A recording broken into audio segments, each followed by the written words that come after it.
TV조선 취재기자들이 전하는 뉴스의 중심, 보도본부 한라인, 저는 신효섭입니다. 대통령실의 전격적인 도어 스태핑 중단, 이재명 민주당 대표 최측근 정진상 정무시장 구속에 따른 정치적 후폭풍 등 오늘도 핫한 뉴스들이 많습니다. 준비한 영상 먼저 보시고 첫 소식 전해드리겠습니다.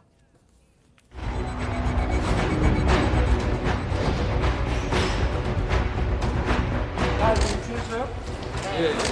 책상도 다 마련하고 잘 좀 부탁합니다.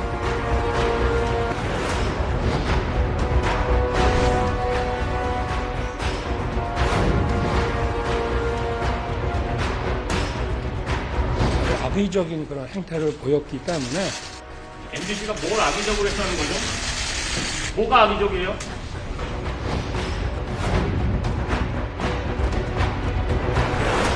말 조심하세요. 말 조심하시고가 아니라 보도를 잘하세요, 정말. 그럼 대통령님이 말씀하신 거잖아요. 그게 저희가 지어낸 거예요.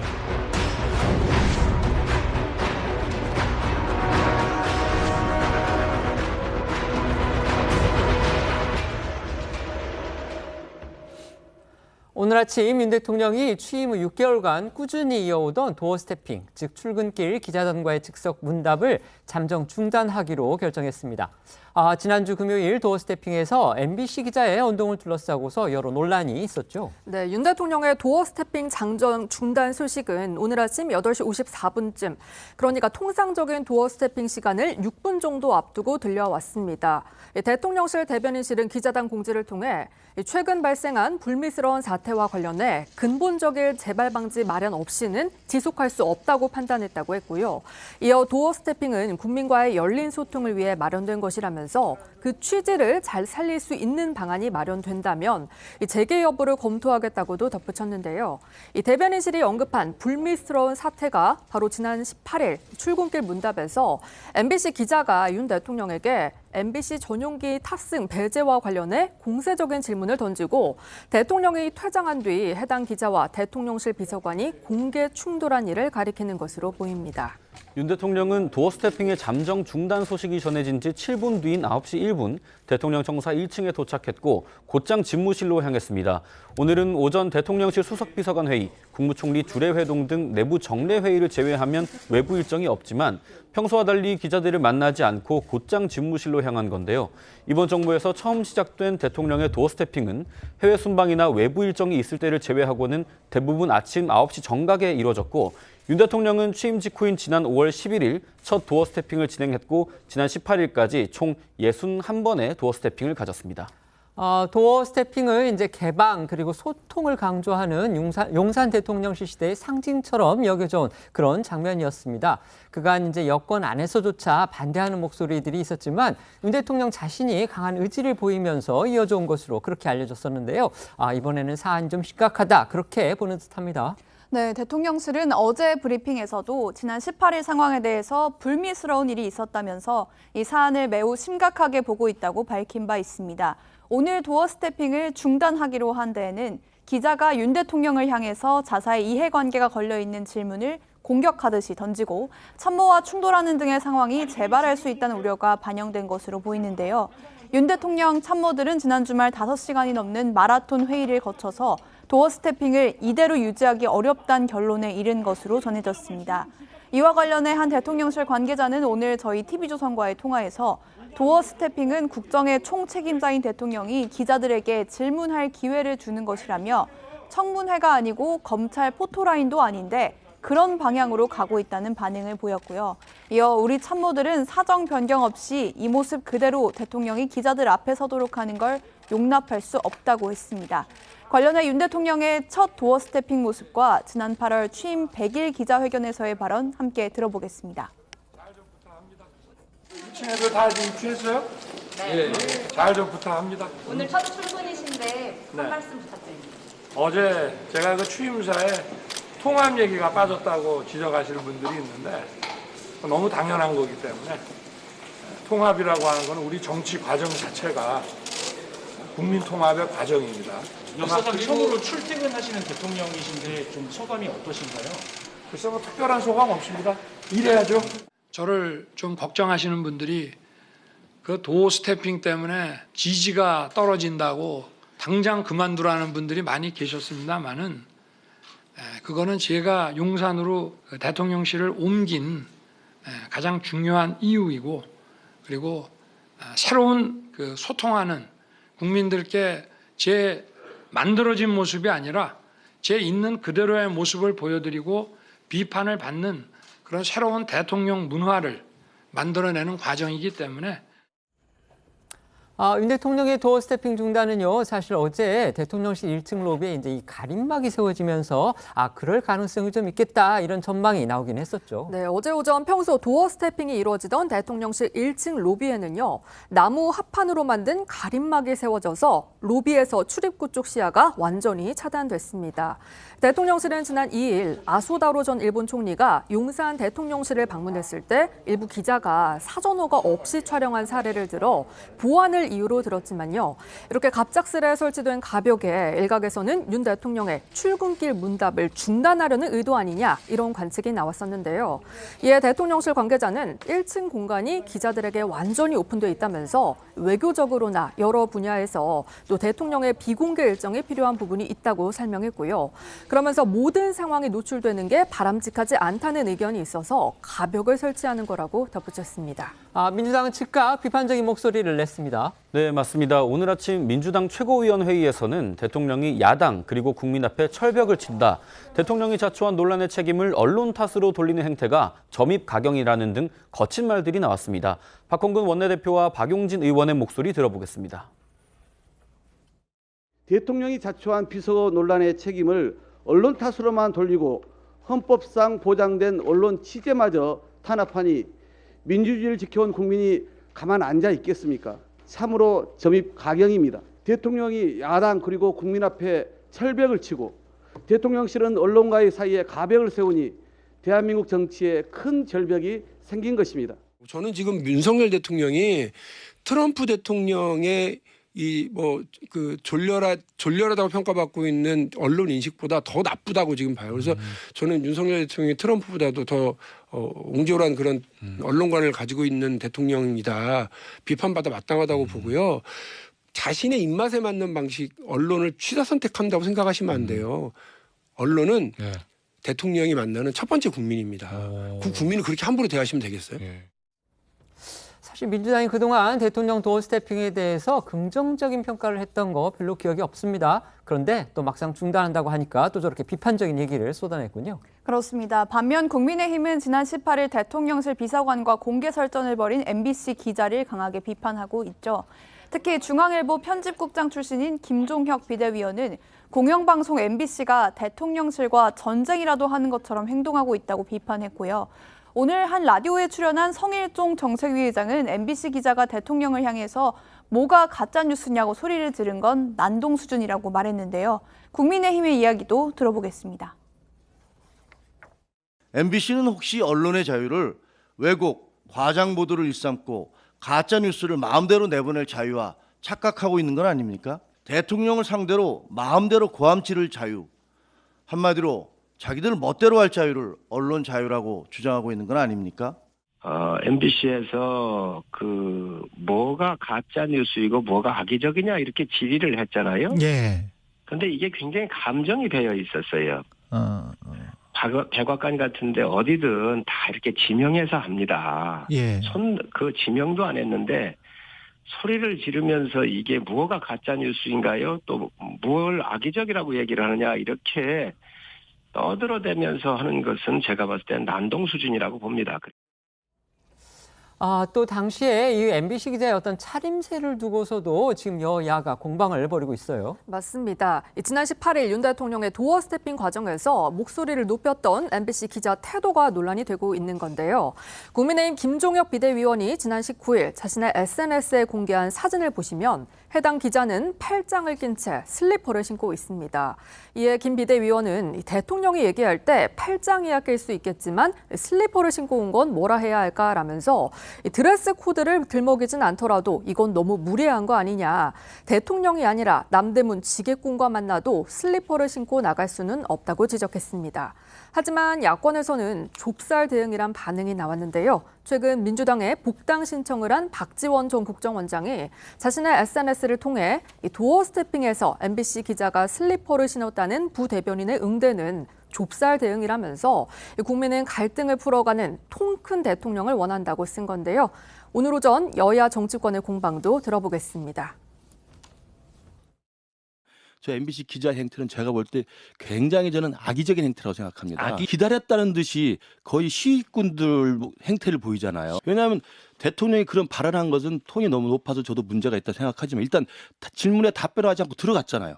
들어간 다음에 왜 저렇게 큰 소리 치면서 소란을 떱니까? 저는 그건 MBC 기자 그분이 저는 기자로서의 이미 양식은 좀 벗어났다고 생각을 합니다. 저는 그 부분은 엄중하게 저는 소란을 떤 의도적인 정치적 행태라고 생각합니다.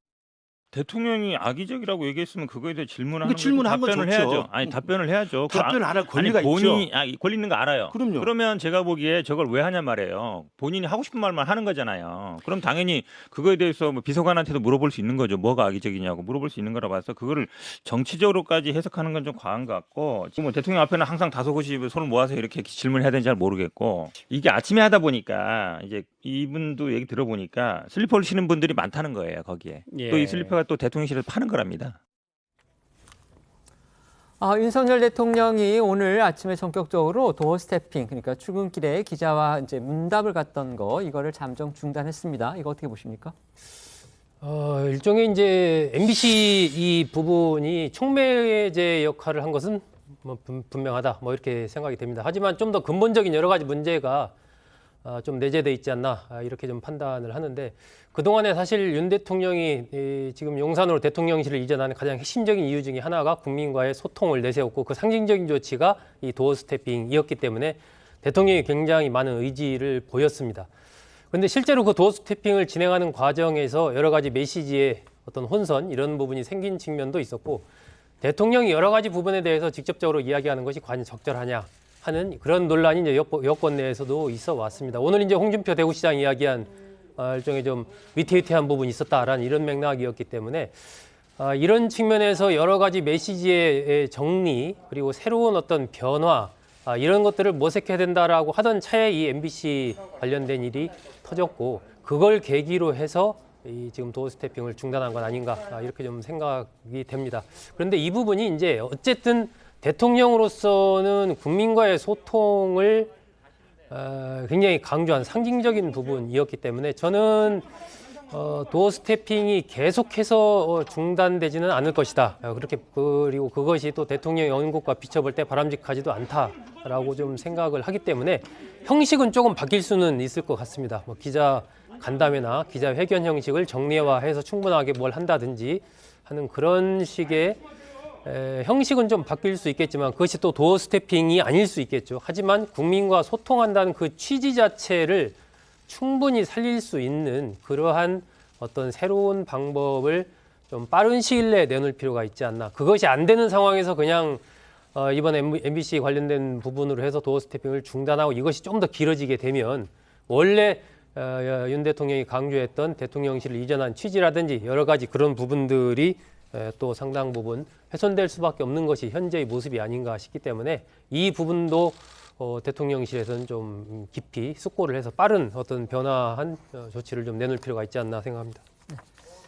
대통령실이 김건희 여사의 캄보디아 행보를 두고서 빈곤 포르노라고 공격했던 민주당 장경태 최고위원에 대해서 법적 조치를 검토하고 있다는 소식도 나왔습니다. 이건 또 어떻게 된 일입니까? 네, 장 최고위원이 명백한 허위 사실을 반복적으로 공공연히 퍼뜨려서 김 여사의 명예를 훼손하고 공공의 이익을 침해했다는 것이 대통령실의 주장입니다.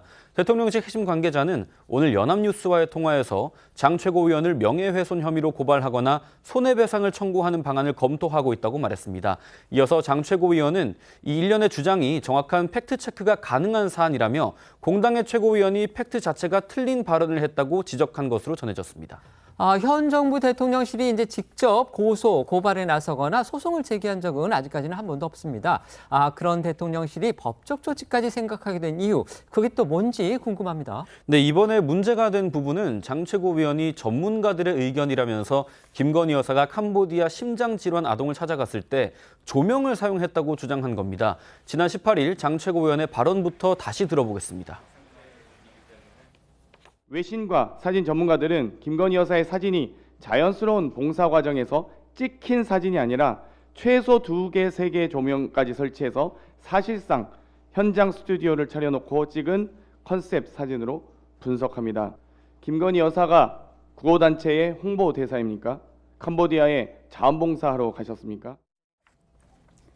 장 최고위원은 다음 날 자신의 SNS에도 김 여사가 자국도 아닌 외국에서 자신이 아닌 이 아동의 구호봉사가 아닌 외교 순방에서 조명까지 설치했고 이는 국제적인 금기 사항을 깬 것이라는 비판글을 올렸습니다. 그러자 대통령실은 어제 언론 공지를 통해서 김 여사 방문 당시 조명을 사용한 사실 자체가 없다며 거짓 주장을 반복하며 국격과 국익을 훼손한 데 대해 장 최고위원에게 책임을 묻지 않을 수 없음을 분명하게 밝혀드린다고 반박했는데요.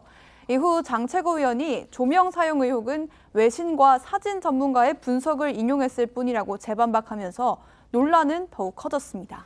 그러니까 장 최고위원은 이제 자신의 주장의 근거로 외신 기사, 그다음에 사진 전문가의 분석 이걸 들었는데요. 그런데 알고 보니까 장 최고위원이 말한 외신이라는 거는 온라인의 한 커뮤니티 글이었고 사진 전문가도 진짜인지 알 수 없다. 지금 이런 후속 기사들이 나왔습니다. 네, 장 의원이 근거로 제시한 영상 분석은요. FM 코리아라는 국내 온라인 커뮤니티에 게재된 김건희 여사님께서 조명 사용 안 하신 이유라는 제목의 글이었고요. 이 사진 전문가 분석은 자신을 사진사라고 소개한 한 네티즌의 SNS 글이었습니다.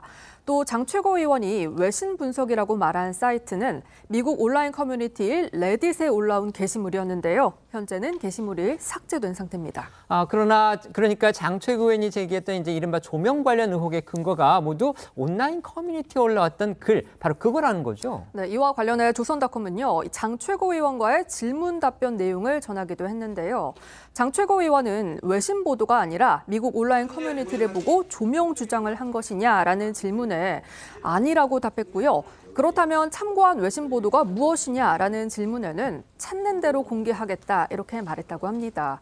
또 글을 공유한 네티즌이 사진 전문가가 맞느냐라는 질문에 조명을 사용한 것이 사실이냐 아니냐를 검증하는 게 중요하지 사진 전문가인지 아닌지가 뭐가 중요한가 이렇게 답을 한 것으로도 전해졌습니다. 관련해 오늘 아침 여당의 이야기도 들어보겠습니다. 더불어민주당 의원들의 김건희 여사 스토킹이 거의 범죄 수준에 이르고 있습니다. 빈곤 포르노 촬영 운운하더니 이제는 조명까지 사용해서 화보를 촬영했다는 거짓 주장까지 하고 있습니다. 장경태 최고위원은 김건희 여사를 폄훼하고 전 세계적인 구호활동 자체를 모욕하는 발언을 했음에도 반성은커녕 오히려 캄보디아 방문 시 조명을 설치해 촬영했다는 가짜 뉴스까지 또 생산을 해냈습니다. 하지만 이러한 여권의 공세에도 장 최고위원은 김 여사에 대한 비판을 이어가고 있습니다. 장 최고위원은 오늘 당 회의에서 대통령실은 캄보디아를 상대로 정상회담 개최국의 이미지 개선 노력에 협조하지 못한 점과 아동을 이용해 가난과 아픔을 홍보 수단으로 삼은 점에 대해 사과하고 책임자를 징계해야 한다고 주장을 했습니다. 이어서 김건희 여사의 해외 순방 일정과 수행 인원 및 업무를 공개하고 일정을 누가 기획하고 수행하고 촬영했는지까지 확인하고 조사해야 한다고도 강조했습니다. 지난 주말 이재명 민주당 대표의 최측근인 정진상 정무실장이 구속됐습니다. 이 대표와 정 실장은 물론이고 민주당이 당 차원에서 조작이다 이렇게 주장을 해왔지만 법원은 혐의를 어느 정도 인정한 겁니다. 연말 전국이 요동칠 수밖에 없는 그런 상황인데요. 여기에 대장동 팀의 핵심 인물인 남욱 변호사가 오늘 새벽 풀려난 뒤 오전에 법정에 출석해서 대장동에 이재명 대표 측 지분이 있다는 얘기를 들었다 이렇게 증언을 해서 이 대표 측에 말 그대로 폭탄을 던졌습니다. 네, 대장동 민간 개발 사업업자인 이 남욱 변호사 지난해 11월 4일에 구속된 후 382일 만인 오늘 새벽 0시 5분쯤 구속기간 만료로 석방됐습니다. 앞서 검찰이 남 변호사에 대한 구속 연장을 신청을 하긴 했는데 법원은 구속 연장의 필요성이 적극 소명됐다고 보기 어렵다며 이를 기각한 바 있죠. 이어 남 변호사는 불구속 상태로 오늘 오전 10시에 열린 대장동 의혹 관련 공판에 증인 신분으로 출석했습니다. 남욱 변호사의 입을 주목하는 사람들 사실 많았었죠. 석방될 때 어떤 얘기 했습니까? 네, 남 변호사는 오늘 새벽 구치소를 나서면서 기자들의 질문 세례를 받았는데요. 죄송합니다라는 말 이외에는 별다른 대답을 하지 않고 말을 아꼈습니다. 또 오늘 오전 재판에 출석하면서도 법정에서 소상히 말씀드리겠다는 답을 하고 들어갔습니다. 남 변호사의 출석 모습과 오늘 오전 재판 출석 모습 이어서 보겠습니다. 1년 만에 나왔는데 한마디 해주시죠. 한마디만 해주시죠. 죄송합니다. 이재명 대선 경선자가 왜 마련해 주신 건가요? 천화동인 1호 실소유주는 누굽니까? 이재명 대표 경선자금 왜 마련하셨나요? 천화동인 1호 실소유주 누군가요? 진술 태도 바꾸신 이유는? 법정에서 소상히 말씀드리겠습니다. 네, 남 변호사가 출석한 오늘 재판에는 대장동 의혹의 또 다른 핵심 인물들, 화천대유 대주주인 김만배 씨와 유동규 전 성남도시개발공사 기획본부장도 피고인으로 참석한 것으로 전해졌습니다. 남 변호사는 검찰 측 신문에 응한 뒤에 김만배 씨와 유 전 본부장의 신문도 받는 것으로 알려졌습니다. 남 변호사 법정에서 소상히 밝히겠다 이렇게 말하고서 법원으로 들어갔는데요. 그렇다면 재판에서 이재명 대표의 대장동 연루 의혹과 관련해서 주목할 만한 증언을 했다. 이런 기사들이 또 나왔습니다. 소개해 주시죠. 네, 맞습니다. 일부 언론 보도 등에 따르면 남 변호사는 오늘 재판에서 천화동인 1호 지분과 관련해 이재명 당시 성남시장의 지분이라는 것을 김만배 씨로부터 들어서 알고 있었다고 증언했다고 합니다. 또 남욱 변호사는 지난해 대장동 의혹이 불거진 직후에 이재명 대표 측 지분에 대해 말하지 않았던 이유에 대해서는 선거도 앞두고 있고 개인적으로 겁도 많아서 입국하자마자 체포돼 조사받은 과정에서 정신이 없었다고 해명했습니다.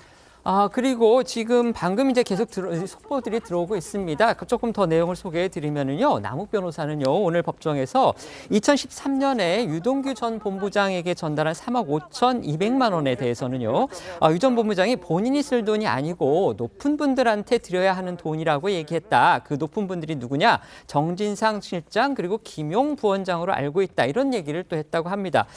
그리고 또 남욱 변호사는요, 술값 등 접대 비용을 쓴 사실도 증언을 했는데요. 성남도시개발공사가 설립됐던 2013년 9월 12일에 정 실장, 김용 부원장, 유동규 전 본부장과 함께 유흥주점에서 술값을 하고 속칭 2차 비용 등 410만 원을 부담했다. 이렇게 증언을 했다고 합니다. 자신은 그 술자리에 동석한 적은 없고 돈 계산만 했다는 거고요. 9월 12일 이후에도 정 실장을 위해서 한 차례 더 술값, 그러니까 정 실장은 정진상 실장을 말하는 겁니다. 정진상 실장을 위해서 한 차례 더 술값을 부담한 적이 있다. 이렇게 얘기를 했다고 합니다. 그분들이 성남에서 가장 실세였기 때문에 비용을 지급하는 게 우리 사업에 도움이 될 것으로 판단했다. 이렇게 얘기를 했다고 지금 연합뉴스가 보도를 했습니다. 결국 남욱 변호사 앞서 이제 언론과의 옥중 인터뷰에서도 앞으로 계속해서 입을 열 거다 이런 식의 예고를 한 적이 있었는데요. 실제로 지금 오늘 증언을 봐도 의혹에 대해서 이제 본격적으로 입을 열기 시작했다. 이렇게 볼 수가 있을 듯합니다. 그에 앞서서는 유동규 전 본부장이 석방된 뒤부터 이제 재판은 물론이고요. 언론과의 인터뷰에서 지금 폭로성 발언을 잇따라 이어가고 있죠. 여기서 또 하나 주목되는 사람, 바로 김만배 씨의 입입니다. 네, 남 변호사는 말씀하신 대로 앞서 KBS와의 옥중 인터뷰에서 김용 민주연구원 부원장 측에 불법 대선 자금을 건네면서 이재명 당시 후보가 대통령이 될 줄 알았고 20억 원으로 줄을 대면 싸다고 생각했다면서 수위 높은 폭로를 했습니다. 또 앞으로 대장동 재판에서 증인으로 나가면 숨김없이 할 말을 하겠다면서 앞으로도 폭로전을 이어갈 걸 예고했었는데요. 실제로 오늘 재판에서 구체적인 증언을 내놓기 시작한 것으로 보입니다. 여기에 김만배 씨 역시 구속기한 만료로 오는 목요일이죠. 24일 밤에 석방될 예정이라서 김 씨 역시 앞서 유동규 전 본부장이나 남욱 변호사처럼 석방 이후 의혹에 대해 적극 입을 여는 모습을 보일지 이 부분에 관심이 쏠리고 있습니다. 특히 김만배 씨는 앞서 나온 이른바 정영학 녹취록에서 천화동인 1호 절반은 그분 것이라고 말한 걸로 알려지면서 그분의 실체를 두고 논란이 불거지기도 했었는데요. 당시 김 씨는 그분은 없다면서 관련 의혹을 전면 부인한 바 있었습니다. 작년에 나온 김만배 씨 목소리도 다시 한번 들어보겠습니다. 그분이 누구신지에 대해서 어느 정도 얘기를 조금만 좀 해주시면 안 될까요? 아니, 그분은 없어요. 그분이 없다는 게 무슨 말씀이세요? 아니, 그분은 제 건데 왜 그거는 천화동인 와는 제 거라고. 그분은.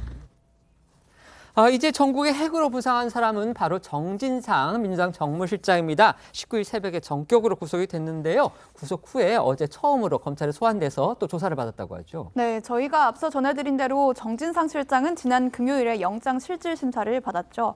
법원은 8시간이 넘는 이례적으로 긴 시간 동안 정 실장을 신문한 끝에 토요일 새벽 구속을 결정했습니다. 이어 정 실장은 어제 구속 상태로는 첫 검찰 조사를 받았는데요. 정 실장은 지금까지 일관되게 혐의를 전면 부인해온 만큼 어제 조사에서도 모든 혐의를 부인한 것으로 알려지고 있습니다.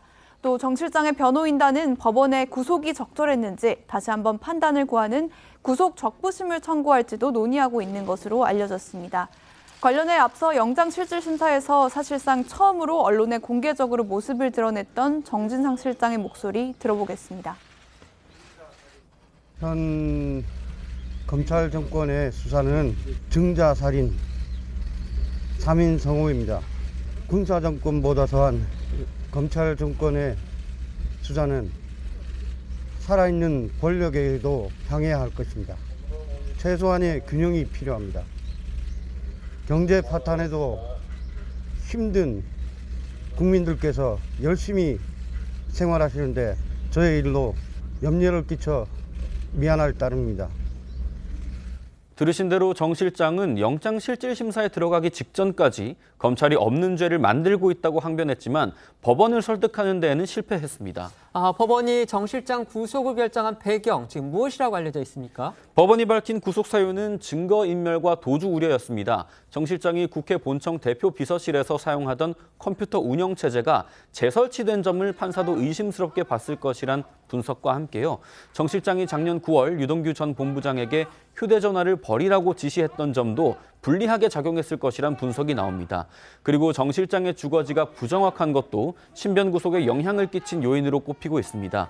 검찰이 이와 관련해서 앞서 정 실장 자택 압수수색에서 차량 출입 내역과 CCTV 등을 확보했었습니다.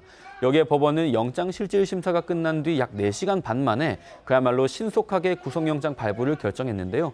이를 두고 법원이 검찰이 구성한 정 실장의 혐의가 어느 정도 소명됐다는 판단을 했을 것이란 분석도 나오고 있습니다. 다 아시다시피 법원의 영장 발부가 곧 유죄를 의미하는 것은 아닙니다. 하지만 어느 정도 혐의가 소명됐다 이런 뜻이기 때문에 그동안 모든 걸 조작이다 이렇게 주장해온 정 실장 측이라든지 민주당에는 상당한 부담이 되는 건 분명해 보입니다. 반면 검찰로서는 수사 동력을 확실히 얻은 걸로 볼 수가 있겠는데요. 결국 검찰 칼날이 마지막으로 향할 곳 바로 이재명 대표겠죠. 네, 검찰은 정 실장이 대장동 팀으로부터 총 1억 4천만 원의 금품을 수수하고 대장동 개발 이익을 나눠 갖기로 약속하는 등 총 4가지 혐의를 묻고 있는데요. 정 실장의 혐의점을 집중 추궁하면서 사실상 정치적 공동체로 규정한 이재명 대표와의 연관성으로도 조사를 확장할 계획입니다. 특히 정 실장이 일관되게 혐의를 완강히 부인하고 있는 만큼 구속 기간 중 그의 진술 번복을 끌어내는데 수사력을 모을 방침인데요. 이 과정에서 앞서 입을 열기 시작한 유동규 전 본부장과 정 실장의 대질 신문이 이루어질 가능성도 있는 걸로 알려지고 있습니다. 앞서 정 실장은 구속 전 진행된 검찰 소환 조사에서 유 전 본부장과의 이 대질 신문을 직접 요청했던 걸로 알려졌고요. 유 전 본부장 역시 이를 당연히 받아들이겠다고 공언한 바 있었는데요. 관련해 영장실질심사 출석 당시 유 전 본부장 관련 질문에 답하는 정진상 실장 목소리 들어보시고요. 유 전 본부장의 목소리도 이어서 듣겠습니다. 유동규 본부장이 압수수색 들어갔을 때 어떻게 미리 알고 계셨는지. 아니요, 자세한 건 그 변호인하고. 정 실장님 힘내세요. 유동규 본부장이 1억 4천만 원 줬다고 진술을 한 걸로 알려졌는데 이거 말씀해 주실 생각 없으세요? 근데 대질 조사 하겠다고 나 언제든지 하죠. 당연하죠. 저는 사실대로 진술만 합니다. 그리고 그거에 대해서 뭐 문제 있으면 또 벌을 받아야 되는 거고. 아예 제가 확실하게 어떻게 된 일인지를 소상히 밝히려고 하고 있습니다. 정 실장이 직접 돈을 갖고 오라고 지시를 한 거예요, 그때? 제 재판 통해서 다 밝혀질 겁니다. 제가 뭐 했다 이런 것도 오히려 정쟁으로 삼으려고 하는 것 같아요. 기겁이라는 단어는 숨어서 쓰는 건 아닌 것 같아요. 검찰이 정 실장을 구속 수사할 수 있는 최장 기한은 20일인데요. 김용 부원장 사례를 고려하면 검찰은 앞으로 거의 매일 정 실장을 청사로 불러 조사할 것으로 보입니다. 검찰이 이재명 대표를 직접 겨냥할 경우에 과연 어떤 부분이 핵심 쟁점이 될지 이 부분도 한번 짚어주시죠. 네, 먼저 이재명 대표는 성남시장 시절에 진행했던 대장동 사업과 관련해 배임 의혹을 받고 있습니다. 크게 세 갈래인데요. 첫 번째는 대장동 사업 관련 문건을 결제하면서 자필 메모로 사실상 민간업자 참여를 허용해준 부분, 그리고 추가이익 환수 조항을 삭제한 부분, 또 대장동 택지개발과 제1공단 공원화 사업을 한 묶음으로 진행하기로 했다가 대장동 팀이 선정된 후 분리 진행하면서 특혜를 줬다는 의혹입니다. 또 최측근인 김용 부원장이 대장동 팀으로부터 대선 경선 자금을 받았다는 혐의를 받고 있고, 이 정진상 실장 역시 대장동 팀으로부터 뇌물을 받았다는 혐의를 받고 있는 만큼 이재명 대표가 여기에 얼마나 관여했는지 여부도 규명될 필요가 있다는 분석입니다. 관련해 이 대표는 지난해부터 일관되게 모든 의혹을 부인해오고 있는데요. 이 대표의 목소리도 모아서 들어보겠습니다. 대장동 개발은 무려 5,503억 원을 시민의 이익으로 환수한 모범적인 공익 사업입니다. 대선 자금 운운하는데 불법 자금은 이런 본 일도 쓴 일도 없습니다. 저는 불법 대선 자금은커녕 이 사탕한 게 받은 게 없습니다. 저를 온갖 욕을 했습니다. 공산당 같은 XX 뭐 등등 이렇게 저를 원망하고 욕했습니다. 그 원망하던 저를 위해서 돈을 줬다, 대선 자금을 줬다, 이게 말이 되는 얘기겠습니까? 검찰의 창작 완성도가 매우 낮은 것 같습니다. 검찰이 훌륭한 소설가가 되기는 쉽지 않겠습니다. 하지만 정진상 실장과 김용 부원장이 이재명 대표의 오른팔 왼팔로 불리는 그야말로 최측근인 만큼 이 대표가 일련의 의혹들을 모르고 승인했다면 무능한 거라는 지적도 나옵니다. 관련해서요, 일부 언론은요, 이재명 대표가 당시 성남시장으로서 이제 최종 결정권자였고 또 최측근들이 지금 연루돼 있는 상황에서 알고 동참했다면 범죄, 몰랐다면 무능이다. 이런 분석 기사를 또 냈습니다. 네, 실제로 이 대표는 스스로 김용 부원장이나 정진상 실장을 최측근으로 꼽으면서 항상 상의한다고 언급한 바가 있었죠. 여기에 당시 성남시 관계자들도 이재명 대표가 정진상 실장에게 사실상 전권을 쥐어줬다면서 정 실장의 바로 윗선이 이재명 대표라는 증언을 내놓은 바가 있습니다. 앞서 정 실장을 최측근이라고 꼽은 이재명 대표의 과거 발언 들어보고 당시 성남시 관계자들의 증언까지 이어서 들어보겠습니다. 이 대장동이라든지 백현동 개발 관련해서 정진상 씨가 계속해서 지사님 밑에 정책실장으로 사인을 했습니다. 이분은 측근이라고 말씀하신 적 있으시죠? 그럼요. 그래서 이분은 정진상은요? 정진상은 여기서 바로 매일 서로 상의하고 있죠. 유동규하고 지금 정진상이라고 많이 의논해서 이루어지는 게 많죠. 시장이 그냥 완전히 다 전권을 주다시피 한 거죠. 정진상이 안 거치고는 아무것도 안 됐잖아, 일이. 이재명이 그렇게 만들어 놓은 거예요. 정진상이 결재가 없으면 이재명이 사인 못 받지. 김용 씨에 이은 정진상 씨의 구속으로 검찰 수사가 이제 이재명 대표를 직접 겨냥할 가능성이 더욱 커졌습니다. 검찰의 이 대표 관련 수사 과연 어떤 부분이 가장 큰 변수가 될지 이 부분 한번 말씀해 주시죠. 크게 한 세 가지로 볼 수 있을 것 같습니다. 우선 주목되는 것이 두 사람의 입입니다. 오늘 남 변호사가 나왔고 24일 날 이제 김만배 씨가 나오거든요. 김만배 씨가 나와서 아까 뭐 그분 얘기도 좀 들었지만은 천화동인 1호의 실소유주 등과 관련해서 그동안에 여러 가지 얘기들이 있었습니다. 그런 부분과 관련해서 김만배 씨가 과연 어떤 진술을 어떤 이야기를 할 거냐, 이것이 또 굉장히 중요해 보이고, 정진상 실장이 지금까지 계속해서 모든 혐의를 부인을 해왔는데 그것을 검찰이 어떤 증거를 가지고 또 어떤 방법을 통해서 정진상 실장의 이른바 진술 번복을 끌어낼 수 있을 것이냐, 이것이 첫 번째 포인트로 보이고요. 두 번째는 유동규 남욱 변호사가 추가적으로 어떤 얘기를 하느냐입니다. 그동안에 쭉 언론 인터뷰를 보면 유 전 본부장 같은 경우에 모든 걸 다 얘기를 하겠다, 앞으로도 할 얘기들이 많다, 이런 식의 언급들을 계속 해왔거든요. 그렇다면은 그 두 사람이 내놓을 얘기가 무엇이냐 하는 부분이 이제 두 번째가 되겠고, 마지막 세 번째는 검찰이 지금 유동규나 남욱 변호사의 말만 가지고 우리가 이러는 거 아니다. 우리도 나름 확보한 증거가 있다. 이렇게 지금 얘기를 하고 있거든요. 그렇다면 검찰이 확보한 아직 드러나지 않은 그 증거라는 것이 과연 무엇이냐. 이런 것에 따라서 이재명 대표의 어떤 운명이 판명나지 않을까 그렇게 생각합니다.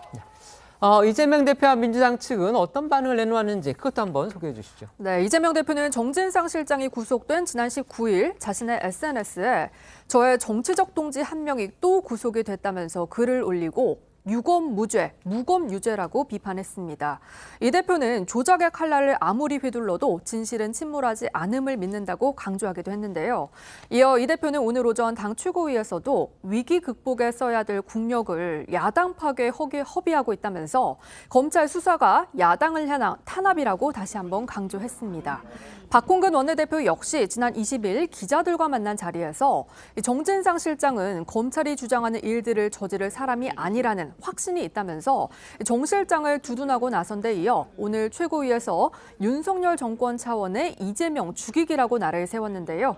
박홍근 원내대표와 이재명 대표 목소리 이어서 듣겠습니다. 저는 제가 지난해 대통령 선거 경선 과정에서 이재명 대표의 비서실장을 하던 당시 정진상 실장이 함께 일을 한 바가 있습니다. 결코 지금 검찰이 주장하는 바와 같은 일을 저지를 사람은 결코 아니라는 게 제 확신입니다. 김용 부원장과 정진상 정무실장에 대한 구속의 본질은 윤석열 정권 차원의 이재명 죽이기입니다. 민주당은 이재명 죽이기, 야당 파괴 행위를 절대로 용인하지 않을 것입니다. 위기 극복에 써야 될 국가 역량을 야당 파괴에 허비하고 있어서 안타깝습니다. 검찰 독재 정권의 어떤 탄압에도 우리 민주당은 흔들림 없이 민생과 경제를 챙기고 평화와 안보를 지켜나가겠습니다. 반면 국민의힘에서는 정진상 실장이 구속된 후 이제 모든 진실이 밝혀지고 진짜 몸통도 드러날 것이라며 이재명 대표를 직격했습니다. 정진석 비대위원장은 어제 자신의 SNS에 글을 올리고 이재명 대표의 황당한 억지 주장과 민주당의 조작 음모 선동이 넘어서는 안 될 레드라인을 넘었다고 비판하고 나섰습니다. 이어 정 위원장은 오늘 오전 비대위 회의에서 이재명 대표의 지도자다운 결단을 촉구한다고 말했습니다. 지도자다운 결단. 그러니까 이재명 대표가 자신 그리고 측근의 비리 의혹 문제를 당 차원에서 방어하고 있다. 이제 이런 시각이 전제에 깔려 있겠죠. 그러면서 이걸 분리하라. 이렇게 공격하는 것으로 해석됩니다. 네, 정 위원장은 이 대표가 자신의 사법 처리 저지를 위해서 민주당 정치 공동체를 묶은 족쇄를 풀어야 한다고 주장했는데요. 정 위원장의 목소리와 함께 앞서 나온 국민의힘 원내대변인의 목소리도 함께 들어보겠습니다. 대장동 개발 비리 사건의 검은 돈이 이재명 시장의 시장 선거, 이재명 후보의 대선 후보 경선, 대통령 선거에 사용됐을 가능성이 매우 농후해졌습니다. 이재명 대표는 대선 직후 우리 정치사에 보기 힘든 선택을 했습니다. 자신의 오랜 정치적 텃밭을 버리고 인천 지역 국회의원 보궐선거에 나가서 국회의원 배지를 달았습니다. 숨가쁘게 단권 도전에도 나서서 당대표직을 차지했습니다. 지금이라도 이재명 대표가 지도자다운 결단을 내려주시기를 바랍니다. 좌진상 우 김용이 모두 구속되었습니다. 구속영장 발부로 진실은 밝혀졌습니다. 이재명 대표는 진실은 침몰하지 않는다. 거짓은 참을 이길 수 없다고 말한 적이 있습니다. 지금 진실이 이재명 대표를 바로 앞에서 부르고 있습니다. 민주당 안에서도요, 이 대표가 자신의 사법 리스크와 당을 분리해야 한다. 이런 취지의 목소리가 사실 나오고 있습니다. 이른바 비명계를 중심으로 공개적으로 지금 언급이 나오고 있죠. 네, 무엇보다 김용 부원장에 이어서 정진상 실장까지 전격 구속이 되면서 비명계에서는 이재명 대표와 그 측근을 둘러싼 사법 리스크에 당이 전격적으로 나서는 걸 우려하는 목소리가 커지고 있습니다. 아직까지는 일부 의원들이 라디오 인터뷰 등에서 우려를 표하는 수준이지만 공개적으로 반발 목소리가 나올 가능성도 배제할 수는 없는 상황입니다. 실제 비명계로 꼽히는 조응천 의원과 박용진 의원은 오늘 오전 라디오를 통해서 이 대표의 최측근이 잇따라 구속된 상황에 대해 이 대표가 유감을 표명해야 한다는 주장과 김용 부원장과 정진상 실장에 대한 당내 조치가 논의되어야 한다는 주장을 공개적으로 밝혀서 눈길을 끌었습니다. 조응천 의원과 박용진 의원 목소리까지 이어서 들어보겠습니다. 정말 무관한지 그건 솔직히 뭐 잘 알 도리가 없죠. 무관하다고 믿고 싶은 거죠. 그거는 이 대표, 그다음에 뭐 정 실장, 또 김용 부원장, 뭐 이런 분들이 아실 거니까 이제는 어느 정도 직접 해명을 좀 해야 될 그런 상황이 이르지 않았나. 그리고 뭐 최측근 2명이 연이어 구속된 데 대해서 최소한 무리를 일으켜서 미안하다, 뭐 이런 유감 정도는 표시할 때가 되지 않았나라고 생각이 됩니다. 국민의힘에도 기소가 되게 되면 당원권 정지한다든지 이런 걸 통해서 그 사법 리스크로부터 당을 보호하고 거리두기를 좀 하는 그런 상황이 벌어지는데, 그 저는 이 부분에 대해서도 저희가 지금 김용 부원장과 관련된 기소가 됐으니까요. 당원 80조 적용 문제에 대해서 논의를 좀 해야 될 때가 된 거 아니냐, 이런 생각입니다. 그 김용 부원장과 정진상 실장에 대한 이 적용은 뭐 어쨌든 정치적 의도가 있다 하더라도 뇌물과 개인적인 어떤 비리 문제이기 때문에 이 부분에 대해서 그냥 섞어서 가기보다는 분리해서 바라보고 대응해야 되는 것 아니냐는 생각이 듭니다. 이태원 참사와 관련한 소식들도 전해드리겠습니다. 정치권에서는요, 민주당 의원들이 지난 주말이었죠, 이태원 참사 책임 문제를 걸어서 윤석열 대통령의 퇴진을 요구하는 촛불 집회에 참석한 것, 이게 지금 논란이 되고 있습니다. 네, 지난 토요일이었죠. 19일에 서울 도심에서 이태원 참사 희생자 추모를 명분 삼아서 정권을 규탄하는 대규모 촛불 집회가 열렸는데요. 이 자리에 안민석 의원 등 민주당 현역 의원 6명, 그리고 꼼수 탈당 논란의 당사자죠. 무소속 민영배 의원이 참석했습니다. 이른바 주말 촛불 집회가 열리기 시작한 뒤에 가장 많은 숫자의 현역 국회의원이 참석한 겁니다. 네, 이들은 집회 단상에 올라서 윤 정권 퇴진을 공개 주장하면서 목소리를 높였고요. 이태원 참사에 대한 대통령의 사과를 요구하면서 야당을 향한 검찰의 수사를 비판하기도 했습니다. 먼저 안민석 의원은요, 이태원 참사와 관련해 정부 책임론을 띄우면서 윤 대통령은 국민에게 공개 사과하고 한덕수 총리와 이상민 행안부 장관을 즉각 파면하라고 요구했고, 유정주 의원은 야권 인사들에 대한 전방위적 검찰 수사를 거론하며 고장난 윤석열 차 폐기돼야 한다. 멈추지도 반성하지도 않겠다면 그 자리에서 내려와라, 퇴진하라고 외쳤습니다. 여당은 이들 국회의원들을 강하게 비판했죠. 네, 국민의힘 권성동 의원은 SNS를 통해서 죽음마저 정파적 이익으로 계산하는 죽음의 환전상이라고 비판을 했고요. 장동혁 원내대변인, 야당 의원 7명이야말로 그들이 말한 이태원 참사 칠적이라고 했습니다. 그리고 정진석 비대위원장은 오늘 야당 의원들을 향해 이건 대선 불복이다, 헌정 질서를 파괴하려는 반헌법적인 행동이라고 직격을 했습니다. 목소리 듣고 오겠습니다. 지난 토요일 광화문에서 열린 윤석열 대통령 퇴진 요구 집회에 민주당 의원 6명이 참석했습니다. 취임한 지 6개월밖에 되지 않은 대통령을 끌어내리자는 구호를 외쳤습니다. 이건 대선 불복입니다. 헌정 질서를 파괴하려는 반헌법적인 행동입니다. 이제 겨우 그 대통령 당선되신 지 6개월 된 대통령을 탄핵으로 몰고 가는 것은 저는 국가 전복 기도라고 뿐이 볼 수가 없어요. 이건 대선 불복의 차원을 넘었다고 봐요. 대통령이 국민의회에서 뽑힌 분 아니지 않습니까? 대통령의 탄핵 사유, 대통령을 끌어내릴 때에는 분명한 이유가 있어야 됩니다. 그런데 반국가 세력이라고까지 할 수 있는 촛불 집회, 그중에 상당한 구호들이 반국가적 표들이 있어요. 구호들이 있어요. 거기에 세비를 받는 국회의원들이 무대에까지 올라가서 동조한다는 것은 정말 참 대한민국 국회의원의 위상이 저 정도로 떨어졌을까라는 정말 아쉬움이 들고요. 특히 국민의힘은 야당 의원들의 집회 참석을 두고 기승전 이재명 살리기라면서 자신들을 인질 삼아 사지를 탈출하려는 이재명을 구하겠다는 비이성적 스톡홀름 증후군에서 벗어나길 바란다고 했고요. 참석한 현역 의원들이 의원직을 내놓아야 한다는 주장도 일각에서 나왔습니다. 하지만 민주당에서는요, 이건 의원들이 어디까지나 자율적으로 참석한 것이다, 이렇게 했습니다. 당의 공식 입장과는 선을 그었다, 이렇게 볼 수 있겠죠. 네, 민주당 의원들의 집회 참석이 당의 공식 입장인지 밝히라는 여당의 요구에 박홍근 원내대표는 개별 의원들의 정치적 소신 행동이라고 선을 그었고요. 오히려 국민의힘을 향해 밥을 먹다 돌을 씹어도 그게 이재명 대표의 탓이라면서 하나하나 문제 삼는 국민의힘이야말로 참 어처구니 없다고 했습니다. 목소리 듣고 오겠습니다.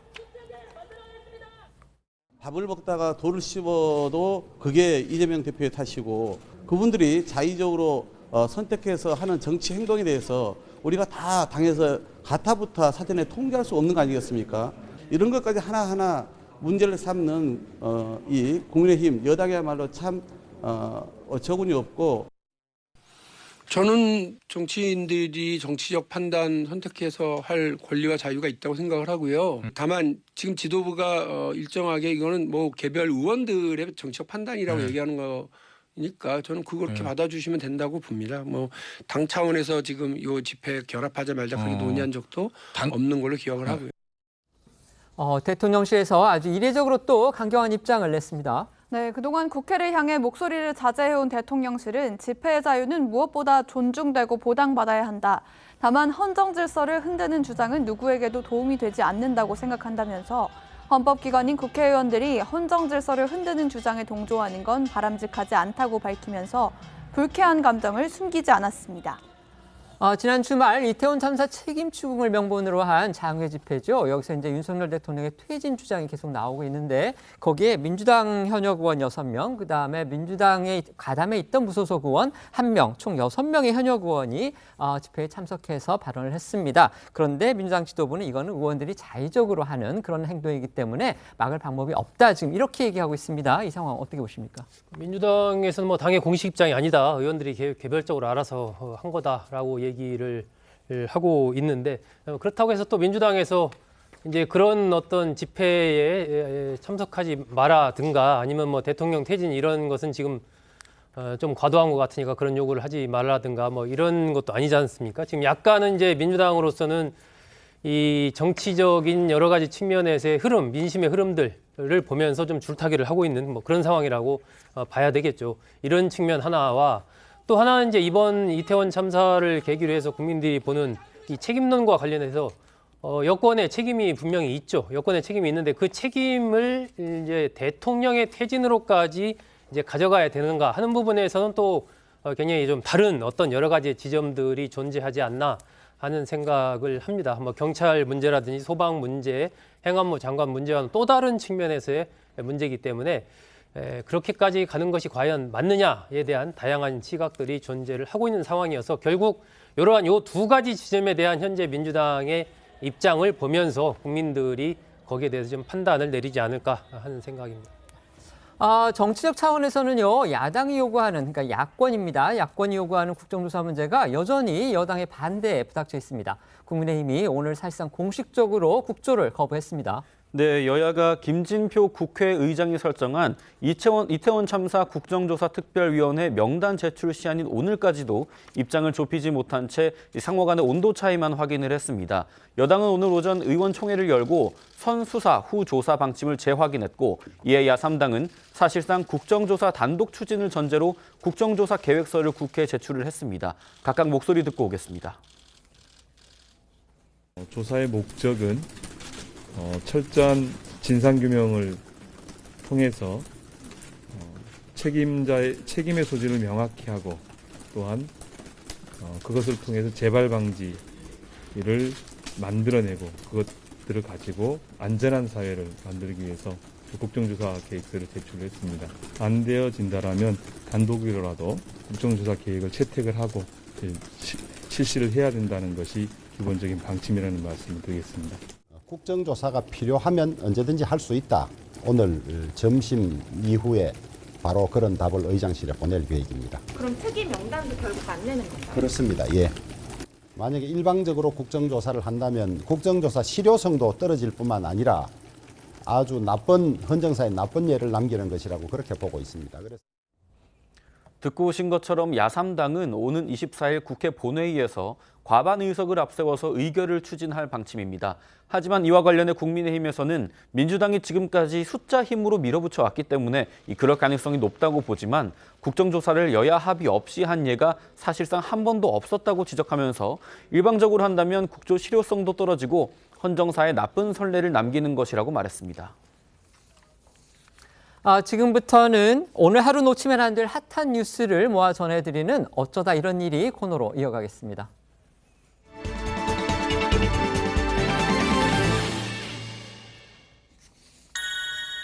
첫 번째 키워드는요, 후계자 공개입니다. 이거 어떤 내용이죠? 네, 북한의 신형 대륙간 탄도미사일 ICBM 시험 발사 성공을 대대적으로 보도하면서 현장을 참관한 김정은 국무위원장의 딸을 이틀 연속 공개해 관심이 집중되고 있습니다.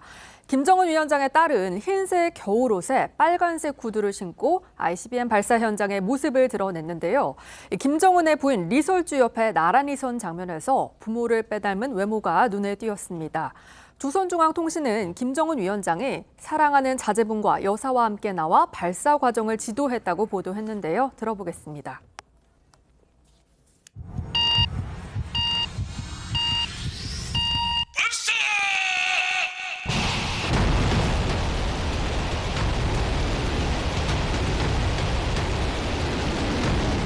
김정은 동지께서는 적들이 핵 타격 수단들을 뻔질나게 끌어들이며 계속 위협을 가해온다면 우리 당과 공화국 정부는 단호히 핵에는 핵으로 정면 대결에는 정면 대결로 대답할 것이라고 엄숙히 천명하셨습니다.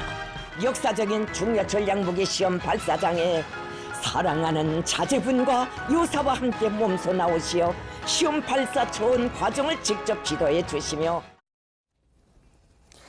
북한이 이제 발사에 성공했다고 주장하는 저 ICBM, 이른바 대륙간 탄도미사일은요, 이제 핵탄두가 장전될 경우에는 정말 대량 살상용 무기입니다. 그런 무기의 시험 발사하는데 저렇게 어린 아이를 대동하는 거, 저게 과연 정상적인지, 정말 아동 학대는 아닌지 그런 생각까지 들 정도입니다. 김정은 위원장의 자녀가 공개된 건 어쨌든 이제 어제 오늘이 처음인데요. 사실 자녀가 몇인지도 정확하게 확인된 적이 지금 없습니다. 네, 그렇습니다. 그동안 이 김 위원장의 자녀 수는 물론이고 자녀의 나이와 이름 등 구체적인 정보가 철저하게 감춰져 왔습니다. 다만 정보당국 분석과 언론 보도 등을 종합해보면 김정은 위원장은 총 3명의 자녀를 둔 걸로 추정이 됩니다. 2009년 김정은 위원장과 결혼한 리설주는 2010년과 2013년, 2020년경에 자녀를 출산한 것으로 알려졌는데 북한에 방문했던 전 NBA 선수 데니스 로드먼을 통해서 둘째 딸의 이름이 이 김주애라고 전해지기도 했습니다. 이 때문에 공개된 사진 속 아이의 성별을 고려하면 둘째인 딸 주애일 가능성이 있다는 관측들이 나옵니다. 일각에서는 아이의 키나 체격을 볼 때 만 9세로 보기엔 더 나이가 많아 보여서 아직 단언하기는 어렵다는 지적도 있습니다. 저희도 전해드렸었는데요. 지난 9월이었죠. 김정은 위원장의 딸로 추정되는 소녀가 그 어떤 무대에 등장을 해서 화제가 됐었는데 그 소녀의 정체는 아직 확인되지 않은 건가요? 그렇습니다. 당시 북한 정권 수립 74주년 경축 행사에서 분홍색 원피스에 단발머리를 한 소녀를 리설주가 유독 챙기는 모습을 보여서 이후에 외신들이 딸 김주애로 추정된다는 보도를 쏟아냈었는데요. 방송 카메라가 이 소녀를 유독 자주 클로즈업하는 데다가 유일하게 머리를 묶지 않고 혼자 흰 양말을 신은 점 등을 들어서 김정은의 딸이라는 해석이 나온 겁니다. 현재까지 이 소녀의 정체에 대해서 확인된 정보는 없습니다만 당시 국정원은 이 소녀가 김 위원장의 딸일 가능성은 적다고 내다봤었습니다. 어쨌든 북한이 공개한 사진을 보면은요, 김정은 위원장 부녀가 상당히 다정하게 포즈를 취하는 모습 강조된 사진이 많습니다. 맞습니다. 김 위원장의 딸을 뒤에서 꼭 안은 이른바 백허그 자세로 발사 장면을 지켜보거나 한쪽 팔로 딸의 어깨를 감싼 채 환호하는 모습, 또 김 위원장과 부인 리설주 그리고 딸이 셋이서 나란히 걸어가는 다정한 모습이 연출돼 눈길을 끌었는데요. 김 위원장이 선대와는 달리 가정을 중시한다는 이미지를 주려고 한다는 분석이 나옵니다. 아버지인 김정일 국방위원장은 생전 공식 석상에 부인을 대동한 적이 없었지만 김 위원장은 집권 직후 부인 리설주를 공개했고요. 공식 석상에서도 함께하고 있는데요. 정상 국가의 이미지를 부각시키려는 의도라는 겁니다. 또 화성 17형이 전략 무기로서 안정성을 갖췄다는 메시지를 주려는 의도라는 지적도 있는데요. 어린 딸 등 가족이 지켜볼 정도로 이 무기 체계로서의 신뢰성을 갖췄다는 걸 선전하고 또 핵 세습에 대한 의지를 보여준 것이라는 분석도 나오고 있습니다. 이처럼 김정은 위원장이 어린 딸을 일찌감치 공개한 걸 두고서 지금 의견이 분분한데요. 특히 일각에서는 후계구도 윤곽을 드러내는 거 아니냐, 이런 분석까지 또 나오더군요. 네, 북한 공식 매체가 김 위원장 딸을 공개한 게 처음인데다가 특히 여자아이를 교육이나 문화 분야 활동이 아니라 군사 분야에 대동했다는 점에서 자신을 판박이처럼 닮은 딸을 후계자로 염두에 둔 것 아니냐는 분석이 나오고 있습니다. 하지만 아직 30대인 김 위원장의 나이 등을 고려할 때 그럴 가능성은 낮다는 지적도 있습니다. 박지원 전 국정원장과 정성장 세종연구소 북한연구센터장 발언 들어보겠습니다. 애들이 셋이에요. 김정은이 지금 알려진 것은 첫째는 아들, 둘째가 주애, 딸, 셋째는 성명 미상이지만은 제가 알고 있기로는 아들로 생각합니다. 그렇기 때문에 큰 아들과 이 큰 딸 둘째를 스위스로 유학을 보낼 것 아니냐. 그러면은 공개를 하면은 안 되죠. 김정은이 굉장히 그 딸을 예뻐한다고 그래요. 저는 국내에서 교육시키는 것 아닌가. 그래도 아들이 있는데 북한 사회에서 아직까지 여성 후계자를 내세운다. 이런 것은 아닐 겁니다. 둘째 아이일 것에 무게를 두고 있긴 하지만은 아이의 뭐 키라든가 그런 걸 봤을 때 좀만 구세로 보기에는 좀 약간 크지 않나. 김정일이 그 측근들에게 김정은의 8세 나이 때부터 얘가 내 후계자라고 밝혔기 때문에 지금 이제 김정은의 딸이 만 9세라면은 거의 그때랑 비슷한 거죠. 뭐 김정은의 딸도 둘째라 하더라도 첫째보다 확실하게 어떤 김정은 닮은 모습을 리더십을 보여주고 있다고 하면은 알겠습니다. 김정은으로서는 선택을 할 수가 있는 거죠. 두 번째 키워드는요. 아이 보호하다 피습입니다. LA에서 벌어진 사건에서 지금 새로운 사실이 알려지고 있는 거죠? 네, 지난주 이 코너를 통해서도 전해드렸었는데요. 미국 LA 다운타운에서 국내 항공사 승무원이 괴한이 휘두른 흉기에 피습당했던 사건 기억하실 겁니다. 당시 이 승무원이 또 다른 피해자인 9살 아이를 보호하려다가 부상을 당했다는 현지 언론 보도가 나와 화제가 되고 있습니다. 앞서 괴한이 9살 아이를 먼저 공격한 다음 한 물리의 여성들에게 다가가서 이 피해 승무원에게 흉기를 휘둘렀다던 외신 보도와는 다른 증언이 나온 건데요. 미주중앙일보는 사건 직후 피해 승무원의 긴급 수송을 도왔던 외상 전문 간호사의 말을 인용해서 피해 승무원이 괴한을 피해서 도망치던 아이를 감싸 안으면서 지켰고 이후 괴한이 승무원의 신체 여러 곳을 공격했다고 보도했습니다. 특히 해당 간호사는 피해 승무원이 젊은데도 침착했고 용감해서 깜짝 놀랐다면서 병원에 이송될 당시에도 본인은 괜찮으니 다친 다른 사람들을 먼저 구하라고 말할 정도였다라고 강조한 것으로 알려졌는데요. 자신이 간호사로 근무한 12년 동안 이렇게 침착하게 행동하는 환자는 처음 봤을 정도라는 겁니다. 이에 현지에서는 괴한 앞에서도 침착하게 소년을 구한 승무원에게 찬사의 목소리가 쏟아지고 있고요.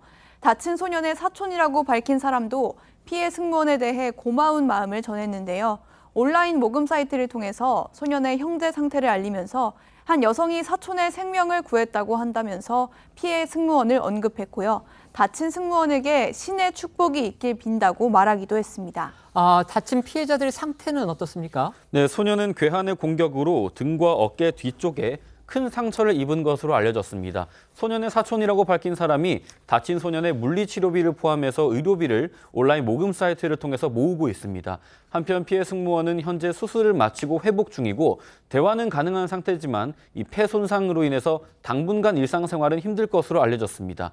함께 현장에 있었던 다른 승무원들도 큰 충격을 입고 트라우마로 호소하고 있는 것으로 전해졌습니다. 세 번째 키워드입니다. 국대 김민경 출격.